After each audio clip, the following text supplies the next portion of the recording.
साथियों नमस्कार। मेरे YouTube चैनल जरूरी सवाल पर आप सबका स्वागत है।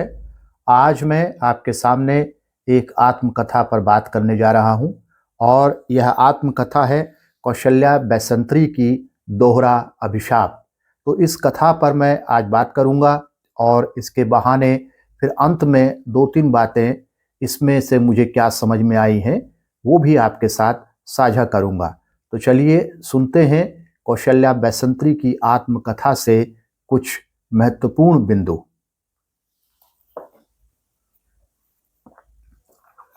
कौशल्या बैसंत्री का जन्म 8 सितंबर 1926 को हुआ था। 24 जून 2011 को उनकी मृत्यु हो गई थी।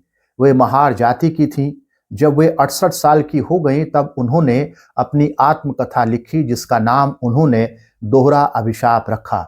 इसका प्रकाशन 1999 में हुआ था। अपनी आत्मकथा की शुरुआत उन्होंने अपनी नानी के संबंधों को बताने से की है। उनकी नानी भी महार जाति की थी। पहली पत्नी के साथ रहते हुए भी उनके नाना ने दूसरी शादी की। उनके नाना की दूसरी शादी कौशल्या बैसंत्री की नानी के साथ हुई।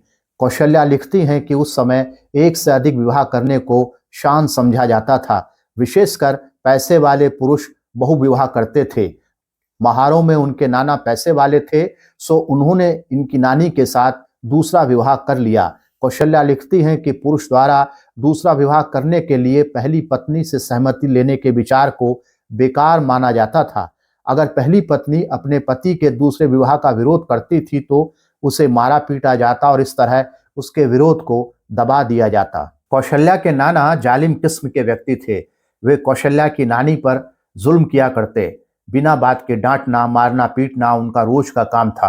कौशल्या की नानी अपनी पति के जुल्म चुपचाप सहती रहती थी। हालांकि नाना और नानी का विवाह सजातीय था, लेकिन घरेलू हिंसा में कोई कमी नहीं थी। जो मर्द दलित होने के कारण ब्राह्मणवादी उत्पीड़न का शिकार होते थे, उनमें से अनेक अपनी पत्नी पर कई तरह की हिंसाएं करते थे।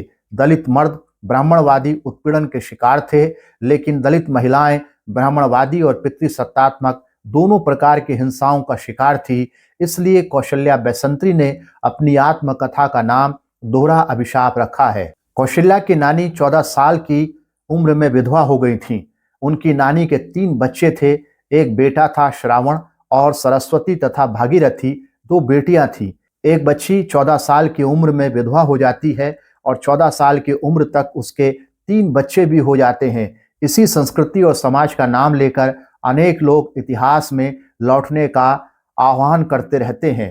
ये वही लोग हैं जिन्हें 14 साल की उम्र तक न तो 2-3 बच्चे पैदा करने पड़ते हैं और न घरेलू हिंसा सहनी पड़ती है और न ही विधवा होना पड़ता है। इसलिए ऐसे लोगों को खतरनाक मानकर अलग हट जाना चाहिए। नानी ने पति का घर क्यों छोड़ा, अब हम इस बात पर आते हैं। उनकी नानी भयंकर घरेलू हिंसा के वातावरण में रह रही थी। एक दिन उनकी नानी की सहन शक्ति जवाब दे गई। हुआ यह कि उनकी नानी चक्की पर आटा पीस रही थी। उनका लड़का श्रावण पीसने में मदद कर रहा था। उनके नाना को जाने क्या हुआ कि वे तमतमाए हुए आए और श्रावण का हाथ चक्की में डालने लगे। उनकी नानी बहुत जोर से चीखी। दूसरे लोग भी दौड़कर आ गए और उनके नाना को अलग ले गए।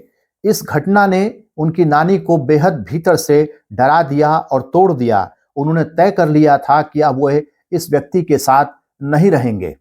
सुबह सवेरे उनकी नानी अपने तीनों बच्चों को लेकर के चुपचाप निकल गईं। हालांकि उनके पास पैसे की बेहद कमी थी, लेकिन इस तरह के जो जहरीला वातावरण था और टॉक्सिक जो रिलेशन था उसको छोड़ करके उन्होंने जाना बेहतर समझा।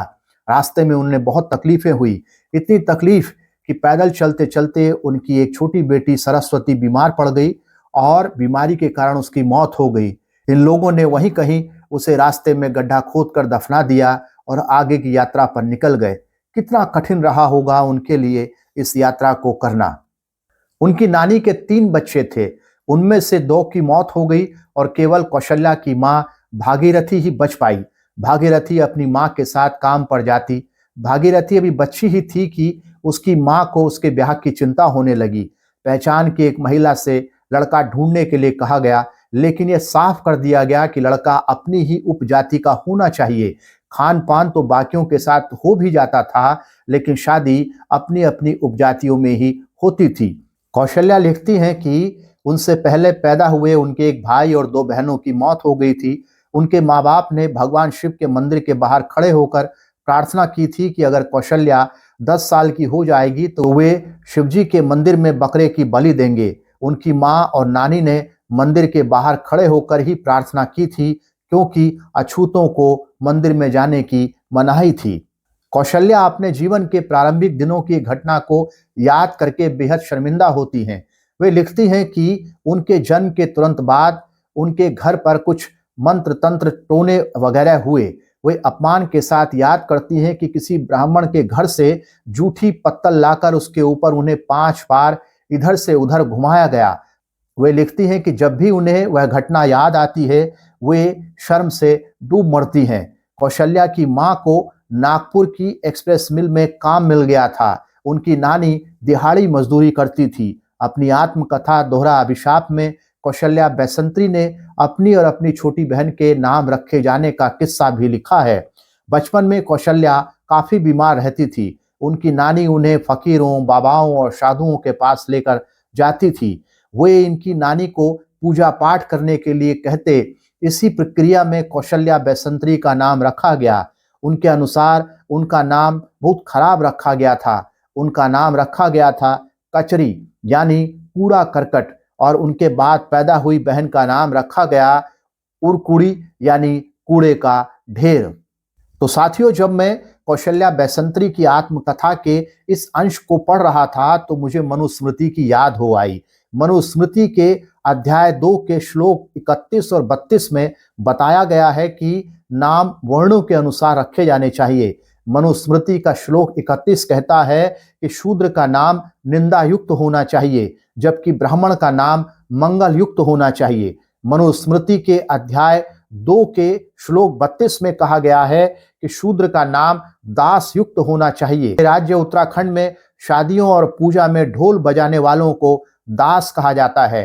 दास यानी गुलाम, यानी स्लेव। ढोल बजाने वालों को दास कहने की अमानवीय और उत्पीड़नकारी संस्कृति मनुस्मृति की देन लगती है। उनसे ही अछूत और ब्राह्मण होने का पता नहीं चलता था। लड़कियों के साड़ी पहनने के तरीके से भी पता चल जाता था। नियम था कि ब्राह्मण लड़कियां साड़ी का पल्ला कंधे पर रखेंगी और अछूत माने जाने वाली लड़कियां सिर पर रखेंगी। सिर पर पल्ला रखने से बाल खराब हो जाते थे, जबकि ब्राह्मण लड़कियों के बाल सजे हुए रहते थे और दिखने में अच्छी लगती थी। स्कूल जाते समय कौशल्या अपने साथ एक टूटा हुआ शीशा और एक कंघी रखती थी और रास्ते में किसी पेड़ के पीछे छुपकर सिर पर रखा पल्लू अपने कंधों पर रखती और अपने बाल संवारती और शीशे में अपने आप को देखती। पहली नजर में देखने पर तो यह तथाकथित शुद्धता को बनाए रखने का एक तरीका लगता है, लेकिन इस तरीके से जहां एक ओर दलित लड़कियों के लिए खतरा बढ़ जाता है, वहीं दूसरी ओर ब्राह्मण लड़कियों के लिए खतरा कम हो जाता है। तो साथियों, भारतीय ज्ञान परंपरा में इस बात पर भी विचार किया गया है और इस विचार को सूत्रबद्ध भी किया गया है कि सम्मान और अपमान व्यक्ति के नाम से भी झलकना चाहिए। इसलिए मनुस्मृति के अनुसार ब्राह्मण का नाम लेने या सुनने से सम्मान का भाव जगना चाहिए और शूद्र का नाम लेने या सुनने से अपमान का भाव जगना चाहिए। ऐसी ज्ञान परंपरा का प्रभाव रहा होगा कि बाबाओं ने कौशल्या बैसंत्री का नाम कचरी और उनकी छोटी बहन का नाम कूड़े का ढेर रखा। कचरी और कूड़े का ढेर जैसे नाम व्यक्तिगत सोच का नतीजा न होकर ब्राह्मणवादी ज्ञान परंपरा के परिणाम रहे होंगे। अपनी नानी के स्वाभिमान के बारे में बताते हुए कौशल्या लिखती हैं कि उनकी नानी बार बार कहा करती थी कि वो किसी पर बोझ नहीं बनेंगी। एक तीर्थ यात्रा से लौटते वक्त बीमारी के कारण वह एक सड़क पर लुढ़क गईं और वहीं उनकी मौत हो गई। मरते समय उनके पास एक गठरी थी जिसमें उनके कफन का सारा सामान था। उनकी नानी अपने कफन का सामान अपने साथ लेकर चलती थी। यह बात किसी अद्भुत कहानी की तरह लगती है। कौशल्या ने एक जायसवाल जाति के एक बनिया व्यक्ति को बहुत आदर के साथ याद किया है, जो उनकी बस्ती के गरीब, अनपढ़ और मजदूर लोगों के हालातों को समझते थे और ऐसे लोगों से सहानुभूति रखते थे। वे उनसे उधार लेने वालों पर सख्ती नहीं करते थे। जब कौशल्या ने मैट्रिक पास किया तो उसकी खबर जायसवाल को भी लगी और वे बहुत खुश हुए। उन्होंने इनाम और आशीर्वाद के तौर पर कौशल्या को 3 रुपए दिए। कौशल्या लिखती हैं कि दलितों में भी आपस में छुआछूत का पालन किया जाता था। जैसे महार जाति के लोग मांग जाति के लोगों के साथ छुआछूत करते थे, वे मांग जाति के हाथ का छुआ खाना और पानी फेंक देते थे। वे लिखती हैं कि वे घर के बाहर मांग जाति के बच्चों के साथ खेल तो लेते थे, लेकिन ना तो उनके साथ खाते पीते थे और ना ही उनके घर के अंदर जाते थे। कौशल्या एक अछूत महिला जाईबाई चौधरी के बारे में बताती हैं। वह महात्मा ज्योतिबा फूले के आदर्शों से प्रेरित थीं और शिक्षा के महत्व को समझती थीं। वह एक दलित ईसाई के घर में स्कूल चलाती थी। कौशल्या की मां ने इन्हें और इनकी बड़ी बहन को स्कूल में भेजना शुरू किया। उस स्कूल में फीस नहीं ली जाती थी। तीसरी कक्षा के बाद वह दूसरे स्कूल में पढ़ने लगी। उस स्कूल में अस्पृश्य जाति की वो केवल अकेली लड़की थी। 2 लड़कियां कुणबी जाति की थीं और बाकी सभी ब्राह्मण जाति की थी। कौशल्या ने उस स्कूल की ब्राह्मण लड़कियों के कपड़ों, बस्तों, खाने आदि से अपने कपड़े, बस्ते और खाने की तुलना की है। वे लिखती हैं कि मैं दीवार की ओर मुंह करके खाना खाती थी ताकि कोई देख न ले। उनके खाने की खुशबू और खाना देखकर मैं ललचा जाती थी। मैं सोचती थी कि ऐसा खाना मुझे कब नसीब होगा। एक बार की बात है कि कौशल्या के साथ पढ़ने वाली कुणबी जाति की एक लड़की काफी दिनों से स्कूल नहीं आ रही थी। शिक्षिका ने कौशल्या को उनके घर जाकर पता करने के लिए कहा। वे उसके घर नहीं जाना चाहती थी, लेकिन शिक्षिका के दबाव में उन्हें जाना पड़ा। उनकी सहपाठी ने अपने परिवार वालों से कहा कि कौशल्या भी कुणबी जाति की है। सहपाठी की दादी ने कौशल्या को खाने के लिए कुछ दिया। वे बुरी तरह डरी हुई थी। उन्हें डर था कि अगर उनकी जाति का राज खुल गया तो उनकी पिटाई भी हो सकती है। कौशल्या के पिता ने एक बार डॉक्टर भीमराव अंबेडकर का भाषण सुना। डॉक्टर अंबेडकर ने लड़के और लड़की दोनों की पढ़ाई पर जोर दिया। उस समय उनके पिता कबाड़ी का काम करते थे। सभी बच्चों को पढ़ाना उनके बस में नहीं था। उन्होंने स्कूल की हेडमिस्ट्रेस से फीस माफी की विनती की तो वह मान गई। इनके पिता ने हेडमिस्ट्रेस के चरणों पर दूर से सर झुकाया क्योंकि वे अछूत थे। वे लिखती हैं कि वह दृश्य देखकर उनका मन करता था कि जात पात बनाने वालों का मुंह नोच लें। उसके मन में इस अपमान का बदला लेने की गहरी इच्छा होती थी। कौशल्या की मां के 11 बच्चे हुए, जिनमें से कुछ मर गए। लड़कियों के होने से माता पिता दुखी रहते थे। जब 6 लड़कियों के बाद लड़का हुआ तब उनके माता पिता ने पूरे मोहल्ले में शक्कर बांटी और यह निश्चय किया कि बेटे की खुशी में वे 5 साल तक गणपति उत्सव मनाएंगे। कौशल्या बैसंत्री ने अपनी आत्मकथा में ऐसे अनेक दलित नेताओं का जिक्र किया है जो बाहर से देखने में बेहद सभ्य और नम्र लगते थे, लेकिन भीतर से महिलाओं के प्रति द्वेष रखते थे। कौशल्या ने अपने कॉलेज का एक किस्सा लिखते हुए बताया है कि बीए फाइनल के दौरान वाद विवाद प्रतियोगिता में उनके साथ एक ब्राह्मण लड़का भी भाग लेता था। वह साइकिल से कॉलेज आया जाया करता था। कौशल्या भी साइकिल से ही आया जाया करती थी। कुछ दूर तक दोनों का रास्ता एक था। उन दोनों में कभी कभी कुछ बात भी हो जाया करती थी। एक दिन उस लड़के ने कौशल्या को अपने घर चाय पर आमंत्रित किया। बहुत हिचकिचाहट के बाद कौशल्या उनके घर गई। उन्होंने कौशल्या को चाय पिलाई। वहां किसी ने उनकी जाति के बारे में नहीं पूछा। कुछ दिनों बाद कौशल्या ने उस लड़के से अपने घर चलने के लिए कहा। वह कौशल्या के साथ उसके घर आया, लेकिन 5 मिनट से ज्यादा नहीं ठहरा और बिना कुछ खाए पिए ही चला गया। इस घटना के बाद जब कभी वह कॉलेज में नजर आता तो नजरें चुरा कर निकल जाता, क्योंकि अब उसे कौशल्या की जाति का पता चल गया था। इनका कॉलेज घर से काफी दूर था और उनके पास बस टिकट के पैसे नहीं होते थे। इस समस्या से निपटने के लिए इन्होंने साइकिल सीखी। साइकिल चलाते समय बस्ती के सवर्ण लड़के इन पर बुरे बुरे कमेंट करते और इन्हें साइकिल से गिराने की कोशिश करते। सवर्ण औरतें भी इनकी हंसी उड़ाती थी। जलन इतनी ज्यादा थी कि उन्होंने इनके खिलाफ साइकिल चोरी की रिपोर्ट तक लिखवा दी। अपनी आत्मकथा के आखिरी पन्नों में उन्होंने अपनी शादी के होने से लेकर तलाक होने तक के बारे में बताया है। वे लिखती हैं कि जब उन्हें 21वां साल लग गया तो उनके माता पिता उनकी शादी पर जोर देने लगे। उस जमाने में किसी लड़की का 21 साल तक शादी न करना कोई सामान्य घटना नहीं थी। उनका जन्म 1926 में हुआ था, तो यह 1947 की बात रही होगी। कुछ लड़कों के रिश्ते आए भी, उनमें से देवेंद्र कुमार भी एक था, लेकिन जब कौशल्या को कहीं से यह पता चला कि देवेंद्र कुमार पहले से शादीशुदा है तो उन्होंने उसे शादी के लिए मना कर दिया। लेकिन इसी बीच देवेंद्र कुमार की पहली पत्नी का देहांत हो गया और वह फिर से शादी की बात चलाने के लिए कौशल्या से मिला। उसने बताया कि वह रेडिकल डेमोक्रेटिक पार्टी का कार्यकर्ता है। बहुत उथल पुथल के बाद कौशल्या ने भारी मन से शादी के लिए हाँ कर दी। इसका कारण यह था कि उस वक्त इतना पढ़ा लिखा और सामाजिक कार्य करने वाला व्यक्ति अछूत समाज में नजर नहीं आता था। देवेंद्र कुमार MA LLB करके D.Litt के लिए रिसर्च कर रहा था और इसी बात से कौशल्या उससे शादी करने के लिए प्रेरित हुई। 16 नवंबर 1947 को उन्होंने कोर्ट मैरिज की और मेहमानों के लिए खाने पीने का कार्यक्रम अपने घर के पास रखा।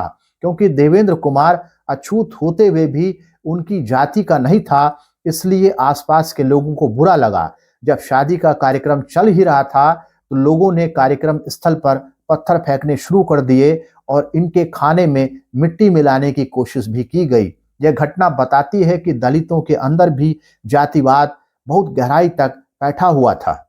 कौशल्या को इस बात का पता बहुत जल्दी ही चल गया कि देवेंद्र कुमार से उसकी निभने वाली नहीं है। उनकी आत्मकथा में यह बात ध्यान खींचती है कि उन्होंने देवेंद्र कुमार के लिए देवेंद्र कुमार ही लिखा है और वह भी एक वचन में।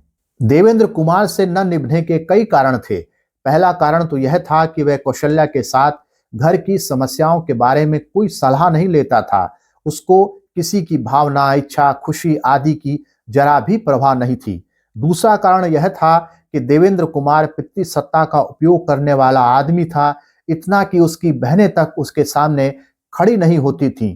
तीसरा कारण यह कि देवेंद्र कुमार को अपना कोई भी काम खुद करने की आदत नहीं थी। जैसे बाथरूम में तौलिया, कच्छा, बनियान वह खुद नहीं रखता था, बल्कि उसकी छोटी बहन यह सारे काम किया करती थी। यहाँ तक कि पाखाने की बाल्टी में पानी भी छोटी बहन भरा करती थी। यह सब कौशल्या को बेहद बुरा लगता था। बाद के दिनों में कौशल्या ने बहनों की इस गुलामी को बंद करवा दिया था। चौथा कारण यह था कि देवेंद्र बहुत गर्म मिजाज का जिद्दी आदमी था। वह अपने मुंह से कहता था कि वह बहुत शैतान आदमी है। बात बात पर गंदी गंदी गालियां देता और मार पिटाई करता। वो जब कौशल्या को मारता था तो बहुत क्रूर तरीके से मारता था। उसकी बहनें बताया करती थीं कि वह अपनी मां और पहली पत्नी को भी इसी तरह से पीटा करता था। देवेंद्र से अलगाव का पांचवा कारण यह था कि देवेंद्र कुमार को पत्नी सिर्फ खाना बनाने और अपनी शारीरिक भूख मिटाने के लिए चाहिए थी। छठा कारण यह था कि देवेंद्र कुमार पैसों को अपनी अलमारी में ताले में बंद रखता और दूध और सब्जी के पैसे देता, और वो भी गिनकर। कभी कभी वो भी नहीं देता था। जरूरत की चीजों के लिए पैसे मांगने पर झगड़ा करता और मारने दौड़ता। बाद के दिनों में कौशल्या ने उसके साथ बात करनी बंद कर दी। सातवां कारण यह था कि देवेंद्र कुमार को बात बात पर ताने मारने की बहुत गंदी आदत थी। तरह तरह की घरेलू हिंसाएं होने के बावजूद भी कौशल्या ने देवेंद्र कुमार से जल्द तलाक क्यों नहीं लिया? कौशल्या इसके 3 कारण बताती हैं। पहला कारण कि उनकी नौकरी नहीं थी। दूसरा कारण उनके बच्चे छोटे थे और उनकी देखभाल करने के लिए घर में कोई नहीं था। और तीसरा कारण यह कि उन्हें लगता था कि उनके माँ बाप ने उनके लिए बहुत कष्ट उठाए हैं, इसलिए वह अपने माँ बाप को किसी भी प्रकार की मानसिक यातना नहीं देना चाहती थी। और आखिर वह दिन आ गया जब कौशल्या ने देवेंद्र कुमार पर कोर्ट में केस दायर कर दिया।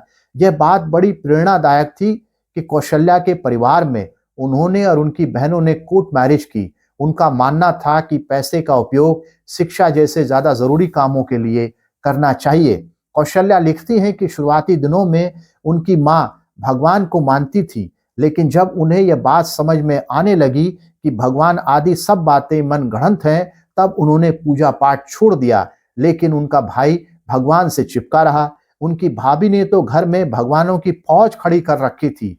जब इन्होंने अपनी भाभी से इसका कारण पूछा तो उनकी भाभी ने बताया कि ब्राह्मणों के घर में देवघर होता है, इसलिए हमने अपना देवघर उनसे बढ़िया बनाया है। कौशल्या लिखती हैं कि उन्हें भाभी के अज्ञान पर बहुत दया आई। उन्होंने लिखा कि ब्राह्मणों से टक्कर लेने के लिए पढ़ाई लिखाई की जानी चाहिए, ज्ञान प्राप्त करना चाहिए, जैसे बाबा साहब अंबेडकर ने हासिल किया, न कि भगवानों की फौज खड़ी करनी चाहिए। तो साथियों, इस आत्मकथा से हमें दो तीन बातें समझ में आती हैं। एक तो यह है कि दलितों पर ब्राह्मणवाद ने बहुत जुल्म किए और अब भी कर रहा है, लेकिन इस बात का भी हिसाब होना चाहिए कि दलितों ने दलित महिलाओं पर कितने जुल्म किए। यानी दलित आंदोलन में जितनी चर्चा ब्राह्मणवाद की होती है, उससे बेहद कम चर्चा पितृसत्ता की होती है, क्योंकि चर्चा करने वालों को जुल्म के एक ढांचे को हटाना है और शायद जुल्म के दूसरे ढांचे को बनाकर रखना है। इस आत्मकथा से एक बात यह भी पता चलती है कि छुआछूत और जातिगत भेदभाव केवल सवर्ण नहीं करते, बल्कि दलित भी आपस में करते हैं। आत्मकथा से तीसरी बात यह पता चलती है कि धार्मिक पाखंड और अंधविश्वासों में जिस तरह सवर्ण समाज फंसा हुआ है, उसी तरह के पाखंड और अंधविश्वासों में दलित समाज भी फंसा हुआ है। तो इस आत्मकथा से यह बात समझ में आती है कि दलितों की वास्तविक मुक्ति के लिए एक तरफ जहां ब्राह्मणवाद से मुक्त होने की जरूरत है, वहीं दूसरी ओर पितृसत्ता से भी मुक्त होने की जरूरत है, और साथ ही उन धार्मिक पाखंडों और अंधविश्वासों से भी मुक्त होने की जरूरत है जो दलितों को अज्ञान के अंधकार की तरफ ले जाते हैं। नमस्कार, मैं वीरेंद्र सिंह रावत।